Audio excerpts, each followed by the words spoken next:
We absolutely believe in starting on time, so we are going to do that.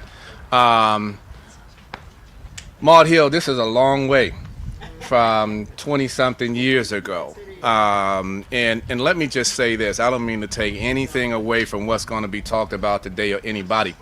Um, but for Maud Hill, who was the person 2 decades ago that convinced me to leave banking and finance and get in this business of revitalization, I'm probably not standing here today in this capacity. But for Maud Hill, who called me as soon as I got back from Detroit 6 years ago and said, Homeport, Leah, has a proposal that they need to take another run at this property.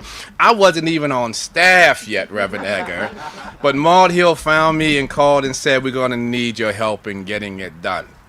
And so here we are. And so I say that because it's important that we give name and substance to foundational kinds of things. Today, clearly, as you will hear, will certainly not be about bricks and sticks, but it is absolutely about the people that we impact. So, Maud Hill, just thank you on behalf of everybody who's here for never being new to the game, but always staying true to the game, as we like to say. Y'all give it up for Aunt Marty.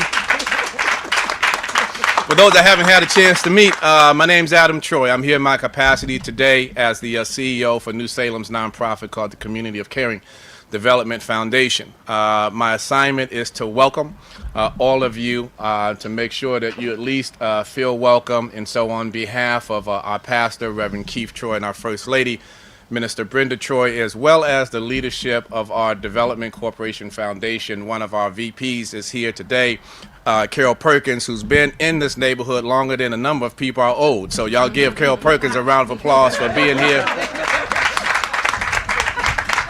As Maud and Leah knows, that position came in handy when we ran into a little headwind trying to get this done. So it's one thing that has my grandfather said, you can have an opinion, but you ain't got say so. So Carol Perkins has say so. So that shut a lot of things down. And so before I bring the mayor up, just with respect to context, this property here has huge significance. And here's the context, which I think, Mayor, will help frame some of the things that you're going to talk about. Maud Hill, you may remember my first week on the job as head of the CDC. I was unloading boxes, Herschel, across the street, helping the First Lady unload boxes on the Agler Road side. Out of my peripheral, if you know the property, there's an alleyway that connects Agler and Roberts Road. And I could see Christie, a young man, probably 14 or 15 years old, Mayor, out of my periphery. Didn't pay much attention to him coming down the alleyway. So we continued to unload boxes. Got inside, Teru put the boxes down, voice comes over our loudspeaker and says, someone has just broken into Mrs. Troy's car. Dropped the boxes, particularly given the fact, Leah, that Mrs. Troy was technically my first babysitter before she married my brother, so I had much respect there. So dropped the boxes, I come running out the door, Councilman Faber on the Agler Road side. Look to the left, nobody was there, look to the right, and I see what appeared to be the same young man, Mayor, running across the street. What shocked me was not the fact that I saw him run across the street, but as Maud knows, because she's heard me tell this story, was our pastor had beat me down. He's 6 years older than me. Had beat me down the steps. He's out on the street, and this young man is dodging cars on Cleveland Avenue. My brother's dodging cars on Cleveland Avenue, which is another issue we need to talk about in terms of the speed limit on Cleveland Avenue. That's a whole nother thing, right? So the young man at that time, Mark, we had just finished this Habitat house. He runs to this side of the Habitat house, to the north side.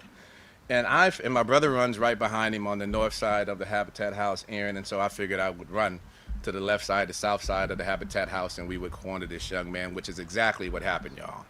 And so we were probably a good 10 feet maybe from him and could see he had snatched her cell phone. And as we approached him to get the cell phone back, he picks up his shirt tail. Now, he's brandishing probably at 14 or 15 years old or 45, right? Now, for those of you that know where we come from, I'm from 237 2nd Street in Warren, Ohio. We know guns, right? So he's carrying a 45 at 14 and 15 years old. My brother and I looked at each other, and we both, with a tacit nod, said, well, we're not about to get shot out here for a cell phone, right? So we complied. Oh, he says to us, back up, you don't know me. These words are so important. He says, back up, you don't know me. And so we go back to the church, we comply, we called the police. Within 2.5 hours, fair and check, they had their arms around this young man. Here's the indictment. This is a kid that was living 6 doors down from us in arguably what some would say was one of the more prolific prostitution houses in Linden at the time. Here's why that's important within today's context. We, at that time, arguably Herschel, were probably one of the largest African-American churches in Central Ohio. We had over 70-something programs. We got people, we got place, and we even had proximity. What we didn't have, Mayor, was a strategy. We didn't have a strategic plan that would say to a man who was 6 doors down from a church that probably could help his career path, right? For him to say, you don't know me. And that exchange, you guys, has helped shape everything that we have done in this community for the past 20 years. Those of you who are connected with our foundation knows that our mission statement is really not about programming. It is about creating a connected community. And we call this young man, still to this day, we don't know his name. We just call him the proverbial Jamal. Don't even know what happened to him. But it's that voice, back up, you don't know me, that continues to haunt us and shape our movement to speak truth to power no matter where it comes from. Randy, from barbershop to boardroom, right? As the mayor and I often say, we don't always have to agree. But make sure we just get in the water, find where there's common ground. And today I'm so excited about having those who are here, who are present, because I don't have, somebody in fact called me today, Mayor, wanted to know what you were going to talk about. I said, listen, I only have to welcome him. I don't know what the strategy is. I'm going to be here like everybody else, but you should come and listen. Because a lot of times it's just important to get in the water, make sure that all the oars are rowing in the same direction. We have a saying, if you ain't rowing, you rocking. This is not a time to be rocking. This is not a time for show ponies. It's a time for workhorses. And so with that in mind, I'm glad to bring up one of the best workhorses I've seen, not just out of relationship, but standing on the sidelines watching this guy day in and day out, moving against a number of the headwinds. Listen, I wouldn't have wanted to be mayor for the last 2.5, 3 years for all the money, all the tea in China. But you got to give it up for Andy Ginther, for his stick-to-itiveness, his belief in what he said he was doing, and his ability to adjust even when he wasn't necessarily sure. And so if you will, please join me in welcoming to the podium the mayor of our great city, Andy Ginther.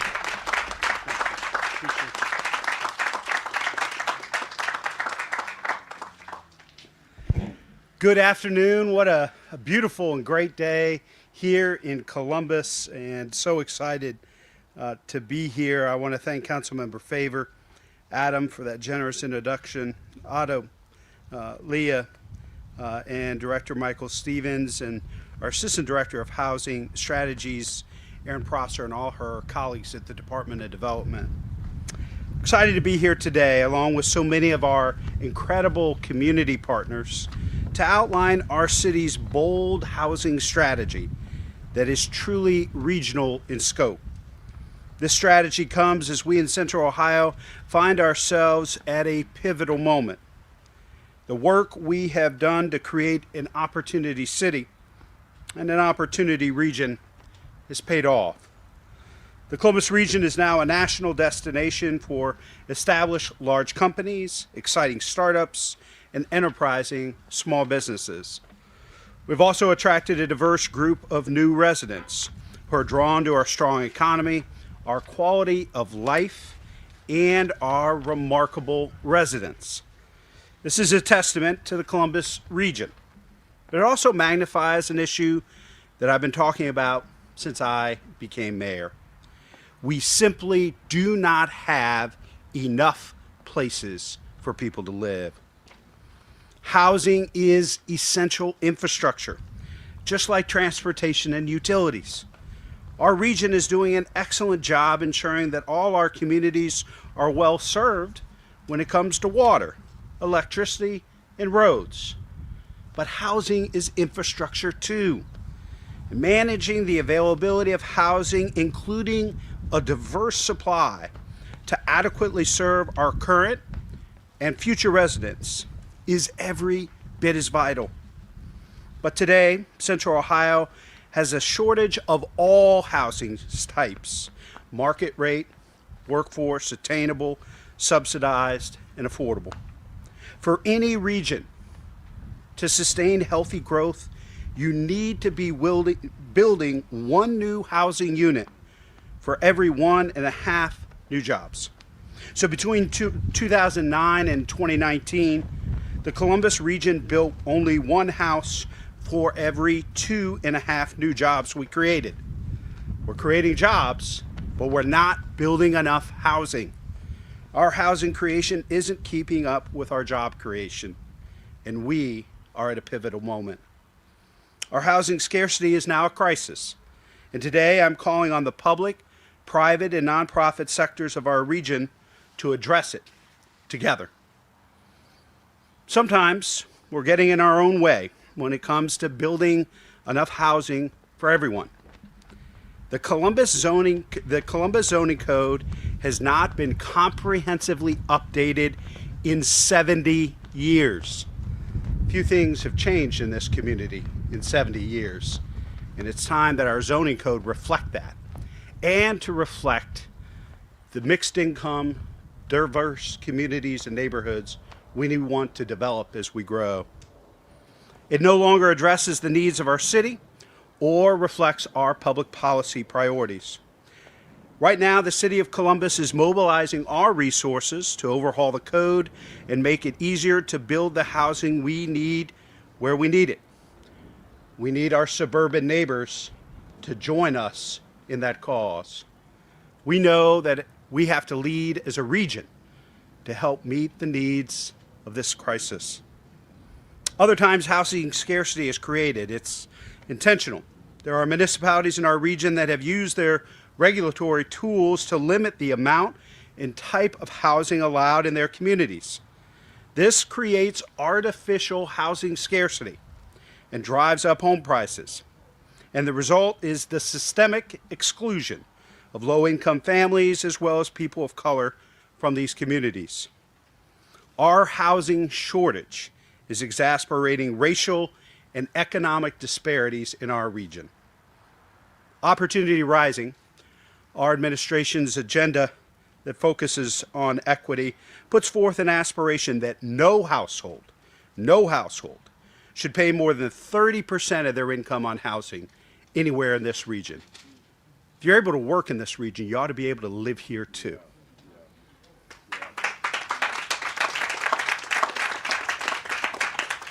Yet too many households across the region are paying much more than that, leaving less for food, transportation, and medical needs. Rising housing costs are causing vulnerable residents to be evicted, displaced, or forced into shelters, and disproportionately, households headed by women and people of color are being pushed over the edge and into the crisis. This hurts our residents and our local businesses. They suffer not only because workers will be forced further away from job centers, but also because consumers will have less money to spend in our local economy. And if we keep going this way, some of the new companies that were looking at Columbus will begin looking elsewhere. In order to address the impacts of the housing shortage and our community as a whole, I'm announcing the City of Columbus Housing Strategy, the fundamental premise of which is that we must build more housing at all price points.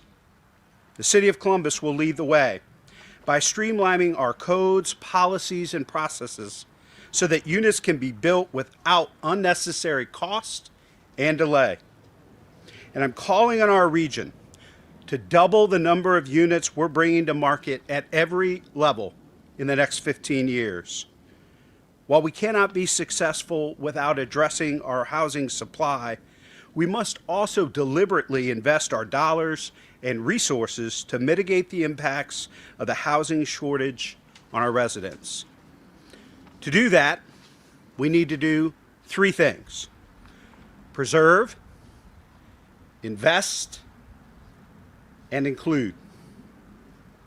Number one, we must preserve existing housing affordability to minimize displacement in growing neighborhoods. We have several tools to do this. Councilmember Faber has championed robust tenant protections for renters, including source of income and other protections. The city also administers more than $3.7 million in home repair and leads remediation programs for low-income homeowners. We can look at strategic acquisitions of property in neighborhoods experiencing growth to stabilize those units. And by doing so, we can preserve the existing affordability we have today before prices escalate any further. Number two, we must invest city dollars and resources in the housing that the market won't provide on its own. In 2019, Columbus voters authorized for the first time in our city history $50 million to help fund affordable housing developments throughout our city. Those bond funds helped us leverage more than $300 million in public and private funding to build more than 1,300 new units at a rate faster than the market could provide. These projects include Topiary Park Crossing, which has various levels of affordability, all below market rate for downtown. If you're a single person making $35,000 a year, you can get a terrific downtown apartment overlooking Topiary Park. And the bond funding helped make it possible. This November, I will ask voters to approve another bond package. If approved, this will authorize 4 times as much, $200 million for housing. If $50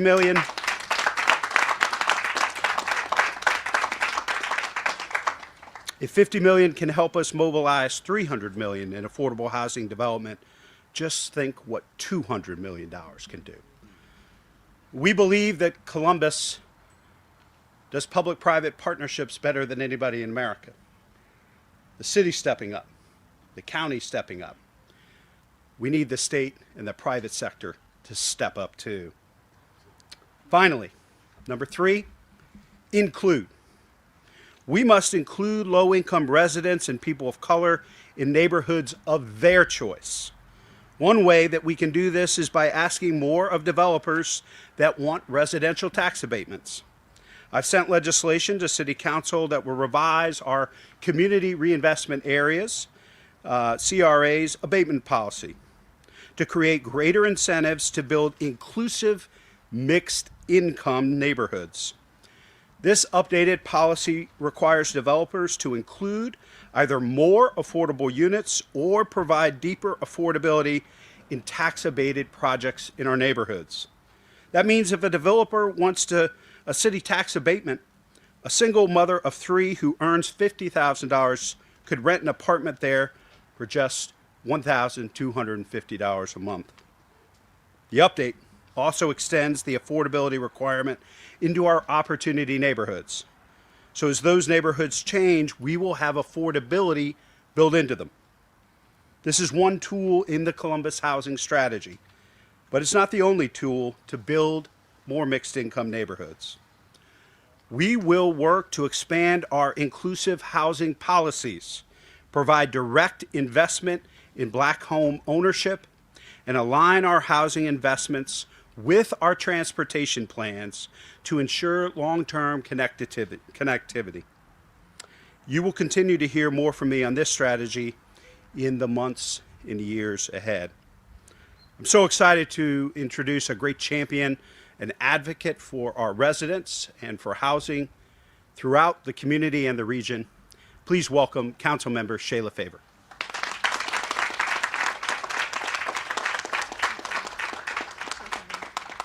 Good afternoon, everyone.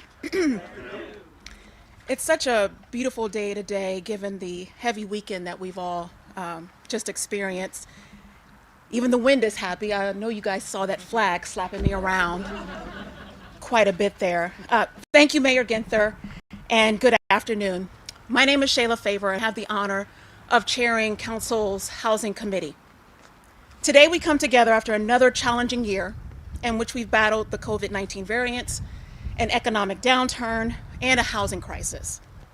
These challenges continue into 2022, and it is evident that today we have an even greater responsibility to stabilize families and invest in housing to promote health, safety, and a sustainable future for all Columbus residents. Access to safe, affordable housing is a leading detriment of income, wealth, health, and overall quality of life. In 2020, Mayor Ginther created the Recovery and Resiliency Committee in response to the COVID-19 pandemic. The committee was composed of community, small business, nonprofit, corporate, and human service leaders, was tasked to identify recommendations focused on equity and long-term resiliency to ensure an improved quality of life in Columbus and in Franklin County. In their final report, housing was indicated. See, the wind is still happy. That would only happen to me. In their report, housing was indicated as the most critical need to stabilize communities in crisis. The report shares that approximately 54,000 low and moderate income households in Franklin County paid more than half of their income to housing costs, and among those households, 55% of them were Black households, a major racial disparity, since the overall population of Black residents in Franklin County is only 24%. And the caveat there is that those numbers were pre-pandemic. It has only been exacerbated by the COVID-19 pandemic. The need for more affordable housing and its disparate racial impact is also reflected in Franklin County's homeless population. In Franklin County, 24% of the residents are Black. However, 66% of the county's homeless population is Black, according to the Community Shelter Board. The support committee made equity and closing racial disparities key focuses for making recommendations to provide solutions to critical areas in housing. The future of our city depends on ensuring that all residents have the means and opportunity to find safe and stable housing without financial constraints and barriers. With this plan, we're announcing that Columbus acknowledges the challenges of the housing crisis and that it presents, and outlines our commitment to find a viable solution. I'm grateful to Mayor Ginther and the Department of Development for prioritizing housing and working on building a strategy to address the crisis in our city. And I'm excited to work together to implement and pass progressive change. This strategy is a great first step. However, now our real work begins. We must continue to advocate for progressive policies to ensure the success of the presented strategy. By committing dollars and city resources to ensure more equitable outcomes in housing, we invest back into our community. Additionally, the new residential incentive policy, which serves to incentivize creative, affordable housing units and create accessibility for individuals and families, we will build equity by encouraging the creation of mixed income neighborhoods. During the CRA process, I continued to push for deeper and wider affordability, as the mayor mentioned, because we need to provide and be proactive about creating policies to protect and build affordability in our community. The housing crisis is not going away anytime soon. Housing is a complex, multi-layered issue, which requires complex, multi-layered solutions. We must take a holistic approach and be creative while also acknowledging the systems that have perpetuated racism and inequity in housing. The reality is that housing insecurity is not evenly distributed across the population. So whether we're talking about evictions, homelessness, or poverty, housing insecurity disproportionately affects people of color, older residents, the disabled, and low-income wage earners. The housing crisis is exacerbated by the racial and economic disparities in our community, and it impacts vulnerable communities the greatest, leaving them at a far greater risk for displacement and eviction. Columbus is growing at such a rapid pace, and we know that this will only increase with projects such as Intel on the horizon. So we must prioritize housing in this new created housing strategy to ensure we protect our current residents and build more to sustain our new residents. Housing has always been a top priority for me, and the truth is that affordable housing crisis that we have in Columbus isn't brand new. And so when I joined Columbus City Council in 2019, I knew I wanted to champion our city's housing issues, and I've remained steadfast in my focus on legislation aimed at protecting the rights of tenants to a safe and habitable place to live. Last year, I supported the Housing for All legislative package, which included 3 ordinances intended to enhance the rights of tenants and to provide opportunity in the search for affordable housing. This package included source of income discrimination, renter's choice, as well as rental receipt. This Wednesday, June 29th, we are hosting a Housing for All town hall at 5:30 p.m. at the Columbus State Community College's Mitchell Hall. Please join us there to learn more about the rights granted under the 2021 Housing for All legislative package and get armed with tools to navigate housing at the Fair Housing Resource Fair. Now, as I've said many times before, we cannot fix this housing crisis with just one policy. We need to be intentional about making changes to our zoning, protecting the affordability we have, and being creative in adding more housing stock in our city. And so while the Housing for All policies that we've outlined and the strategy that has been outlined today, it will not be enough to solve our housing crisis alone. They are tools that can be utilized with other housing measures that are intended to drive development and to increase preservation. Equity that families have in their home is the main source for wealth building in middle-class America.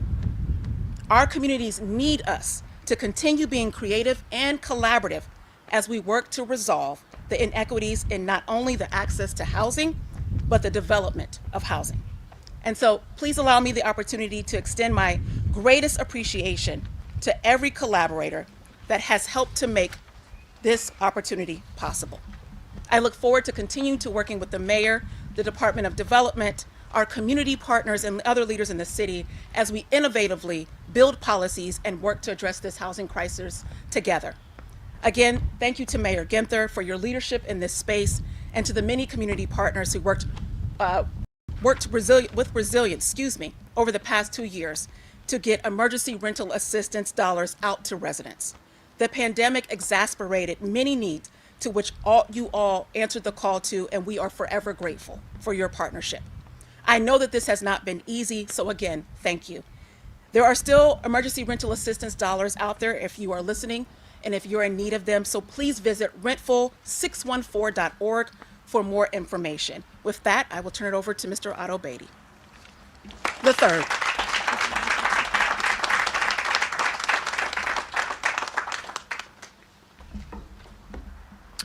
Good afternoon. I have the perspective of being a business owner who's owned businesses in 5 different Columbus neighborhoods. I come from a family who has been in this community for over 80 years. I've also been a volunteer who has served on several city commissions, small and minority business advocate and advisor, and spouse to my wife, Christy Angel, who is a tireless advocate for our most vulnerable citizens and was the chair of the Resiliency Committee. But I'm here in my new role as a developer. And I look at that bullet point on this plan to support small and medium developers. And I've been asked to speak briefly about an example of the city's support to bring new housing to an underserved community, particularly the Near East Side, which is the neighborhood that my grandparents arrived in over 80 years ago, seeking opportunity. I must first give thanks, of course, to the City Council under leadership of Shannon Harden, and of course, Councilwoman Faber, Mayor Ginther and his administration, particularly the Development Department under the leadership of Mike Stevens. Many more of the support organizations such as the Affordable Housing Trust, the State Preservation Office, and many, many more. Mr. Mayor, due to my family history, I've been around a lot of political speeches. But there is one great speech of yours that continues to stand out in my mind and resonate with me.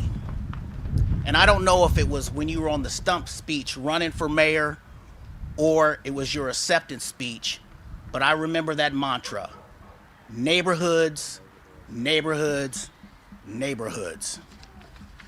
This housing strategy and plan, as well as your many past policies, are living up to that promise, and I believe will cement your legacy in this community and will have the greatest impact.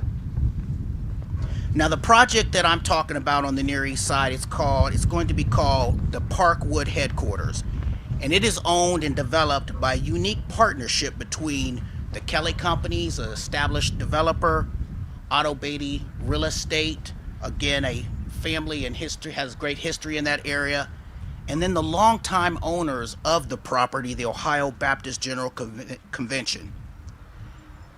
Our buildings and site was listed on Columbus Landmark's 2018 list of the most endangered buildings.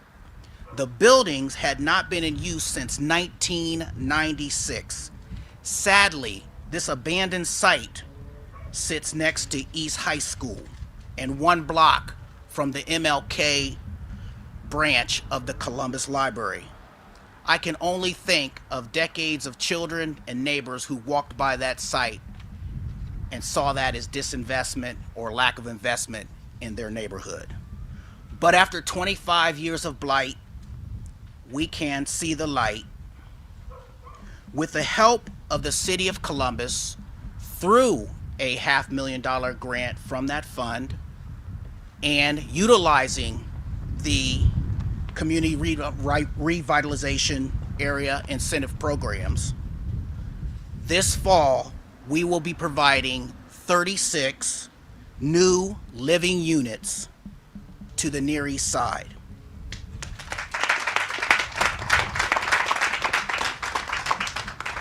Nine units will be in a renovated historical building which has been placed on the Park Service National Registry of Historic Places. And 27 units will be in a newly built building. But wait, Councilwoman, 100% of the units will be deemed affordable and targeted for residents who fall in the appropriate income ranges.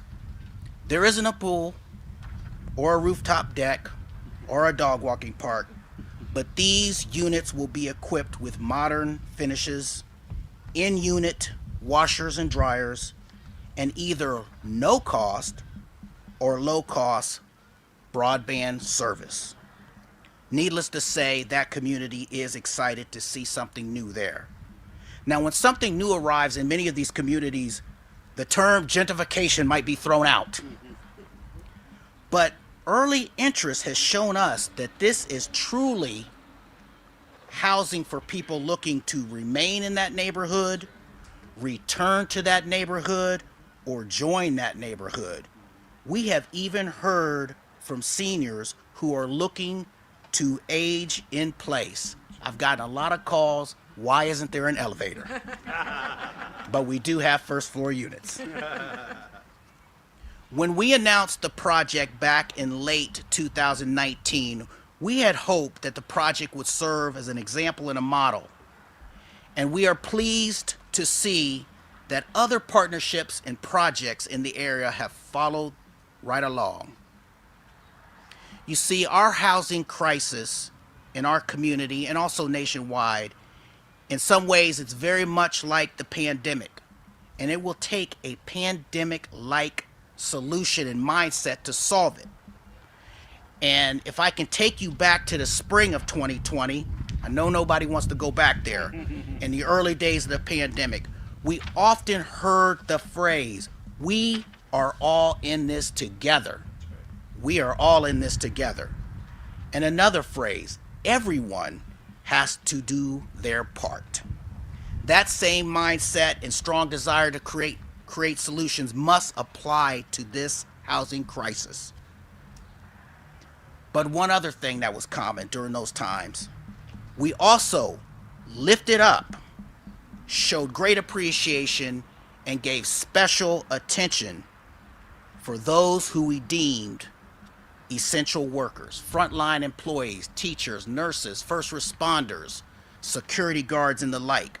Well, when we go to these hearings, I attended Councilwoman Faber's hearing the other day, and we talk about 30 and 60 and 80 area median income. We are talking about those same essential workers. So if you cared about them then, you need to care about them now. And like in the pandemic, there will be challenges, there will be naysayers, there will be those who don't want to participate or will choose not to participate. But I have hope in this city. I have hope in our mayor, the leaders of this community, the citizens, the supporters, and the neighbors. We'll come together, work together to find solutions, and we can restore and try to keep the promise of Columbus of being an opportunity city for all. Thank you. And now I will turn it over to one of our great housing advocates and partners, Leah Evans of Homeport. Well, wow, I'm not sure I have much to say after all of that. That was amazing, and I think we've heard the depth and breadth of not only the challenge, but the opportunity for solutions. And it overwhelms me sometimes to sit in this seat if we have not met. I'm Leah Evans. I'm president and CEO of Homeport. We are an affordable housing developer based here in Central Ohio. This year, we will celebrate 35 years of doing this work in community. And for 35 years of serving Central Ohio, we've been providing affordable housing, place-based neighborhood development, and home buyer services. And today we are so pleased and honored to welcome you to Kinlawn Place. We hadn't had a chance yet to have a formal dedication, but we're going to call this our coming out party. So we're excited to have you all here to talk about the strategy that the mayor, Councilmember Faber, the Department of Development, and all of our peers at the City of Columbus have been working diligently on to bring forward. Kinlawn is one of 42 communities that house over 7,000 residents. And our success as an organization and our ability to positively impact our community hinge on these relationships and partnerships. And how they come here today and how it shows up is really about making a difference in the lives of our friends and neighbors throughout our community. So a special thank you to our mayor for his proactive leadership and partnership over the years, and the housing strategy that he just detailed, which will and is already making a difference for our work at Homeport and for those throughout the community in need of housing and housing services. I'll try to keep my remarks short because, of course, it's a lovely day, and I'm sure you have other things to do. But I would be remiss if I didn't focus on two key points. I think my role here is I'm going to bring it to life, okay? So we talked about the strategy and the investments. We're going to talk about the why and the how. The why is because the investment in housing is so important. Often we talk about how do we make housing affordability to matter to people who don't need it? Because it's not just about those that are coming to apply to live at an apartment that Homeport's renting. It really is about those who don't need an apartment that Homeport's renting, and why that all impacts us across our spectrum of our community and what kind of community we want to be. We must increase the work to provide safe and affordable homes in our fast-growing community. These efforts that stabilize lives, build futures for our children, and protect the seniors that have made this community the community we all know and love. We are at a critical point in our community's history. We've grown tremendously. If you think about it, 35 years ago when Homeport was founded, we were a metropolitan area of about 900,000 people. We are quickly closing in on twice that size in 35 years. And we are now standing here with the ability, the will, and the resources to influence what kind of growth happens and how that growth includes all of the citizens of our great city. The how is for this announcement, we are Kinlaw Place, which received direct funding support from the City of Columbus, the Department of Development, including federal dollars and voter-approved bond dollars to make this happen. We wouldn't be here without those strategic investments. That's what it looks like. What it looks like is that some of the other tools in our toolkit, we talk about the toolkit, some things are hammers, some things are screws, screwdrivers and wrenches. The other one is the tax abatement program. This development benefited from a 15-year real estate property tax abatement. What does that mean? Why do you care? Because we have limited rents and unlimited expenses. So though I only charge a certain amount of rents, that doesn't mean that it doesn't cost more to take the trash away, doesn't cost more to mow the lawn, doesn't cost more to maintain the building. But with that tax abatement, that took one of those expenses down to zero for the 15 years that this property will be serving the community. And then the 15 years after that, and the 15 years after that, it comes back on the property tax roll. So that abatement is key to us being able to provide those lower rents. This is policy and strategy in action. But Kinlaw is definitely more than about the numbers. We're in the people business. We house people, individuals, families. Today, we provide independent homes to people like Nevaeh, a woman who was previously living with her grandmother, or Anne, who was living with her daughter, or Brandon and Thomas, who were two men living in our shelter system. This is where people, place, and policy all come together. This is only one of our communities, but we need more communities like this. And what Otto's doing, we need them all over our community so that we are working together to comprehensively address the needs in our city. So we thank you. We hope to see you all again as we do this in about a year down the street at Mulvey Place. We want to bring you all back to, again, talk about strategy, that in action, because that's where it matters. We can have policy, but until it actually meets the people where they are, then we have done that work for naught. So I am proud to live in a city where we're willing to do the hard work. We're really to address the hard issues. We're really to roll up our sleeves and work together in partnership. And there's no I in it. It definitely is us collaborating and working together to advance the cause. So with that, I will bring back our dynamic mayor so he can close us out.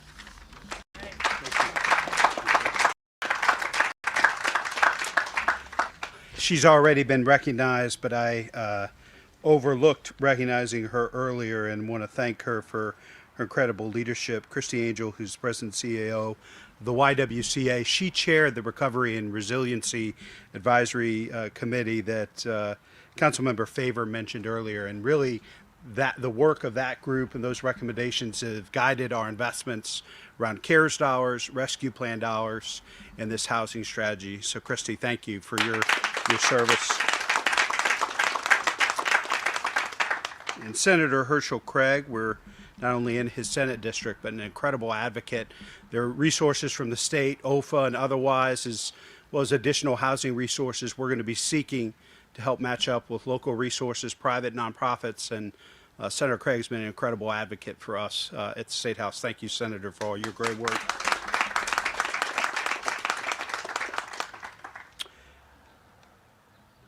There are many people around the country who would love the challenge we're facing.